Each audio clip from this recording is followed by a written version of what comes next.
సుబ్రహ్మణ్యుడు సరే సరి కొడుకు, కోరి కోరి కన్న కడుపు ఆవిడిదే. ఎందుకంటే సుబ్రహ్మణ్యుడు నేను పార్వతీదేవి స్పర్శతో పుట్టనుగాక పుట్టనన్నాడు ఆయన. ఎందుకని? సనత్కుమారుడు ఆయన, మహాజ్ఞాని. ఆయన ఒకసారి బొంత కుట్టుకుంటుంటే పరమేశ్వరుడు వెళ్ళి నీకు వరం ఇస్తానన్నాడు. ఆయన అన్నాడు నువ్వు నాకు ఇచ్చేది నీకే ఇస్తాను కోరుకో అన్నాడు. అంటే పరమశివుడు అన్నాడు ఇంతటి మహాజ్ఞానివి నాకు కొడుకై పుట్టన్నాడు. అంటే ఆయన అన్నాడు నీకే కొడుకు అవుతానన్నాడు.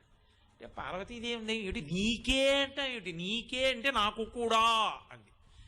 ఆయన అన్నాడు అమ్మ అలా నాకు అది కుదరదు, నువ్వు ఎంత జగన్మాతవైనా నేను గర్భవాసం చేయను, యోని సంభవుణ్ణి కాను, అందుకని నీ కడుపులో నేను పడుకోను అన్నాడు.